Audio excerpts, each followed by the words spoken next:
Hello नमस्कार दोस्तों। इंसान का अहंकार उसे अन्याय और विद्वेष करने को प्रेरित करता है। इस हेतु वह छल, झूठ और षड्यंत्र करने से भी नहीं चूकता।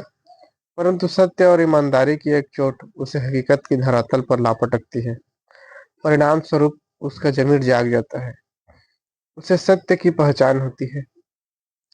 प्रस्तुत कहानी में एक जमींदार द्वारा असहाय विधवा की झोपड़ी को हथिया लेने के बाद की स्थिति का प्रभाव पूर्ण चित्रांकन हुआ है।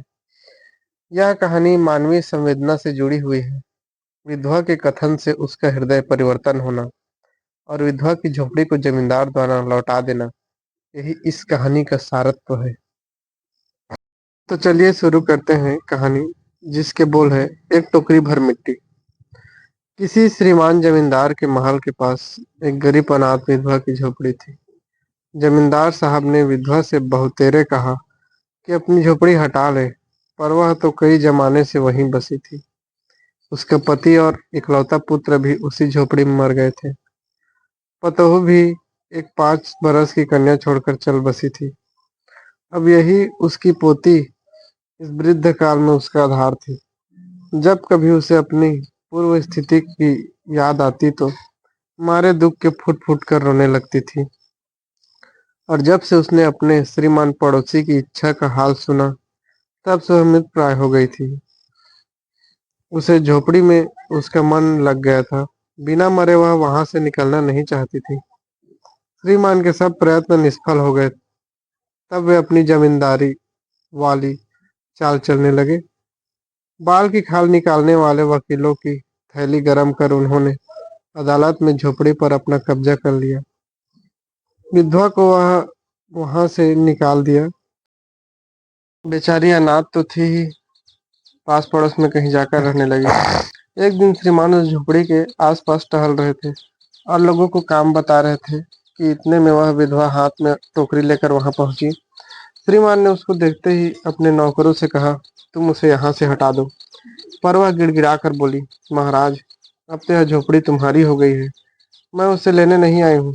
महाराज क्षमा करे, तो एक विनती है। जमींदार साहब के सिर हिलाने पर उसने कहा, जब से यह झोपड़ी छूटी है, तब से मेरी पोती ने खाना पीना छोड़ दिया है। मैंने बहुत कुछ समझाया पर वह एक नहीं मानती। यही कहा करती है कि अपने घर चल, तब रोटी खाऊंगी। अब मैंने यह सोचा है कि इस झोपड़ी में से एक टोकरी मिट्टी लेकर उसी का चूल्हा बनाकर रोटी पकाऊंगी। उससे भरोसा है कि वह रोटी खाना खा लेगी। महाराज, कृपया करके आज्ञा दीजिए तो इस टोकरी में मिट्टी ले जाऊं। श्रीमान ने आज्ञा दे दी। विधवा झोपड़ी के भीतर गई। वहां जाते ही उसे अपनी पुरानी बातों का स्मरण हुआ और उसकी आंखों से आंसू की धारा बहने लगी।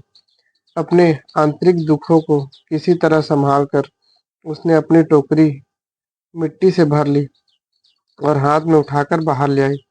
फिर श्रीमान से हाथ जोड़कर विनती करने लगी, महाराज, कृपया करके इस टोकरी को हाथ लगा दीजिए, जिससे कि मैं इसे अपने सिर पर धर लूं।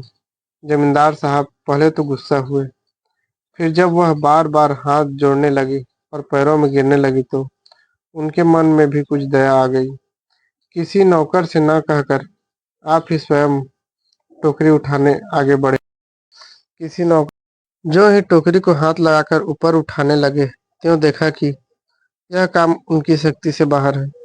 फिर तो उन्होंने अपनी सब ताकत लगाकर टोकरी को उठाना चाहा, पर जिस स्थान पर टोकरी रखी थी, उस स्थान से वह एक हाथ भी नहीं उठी।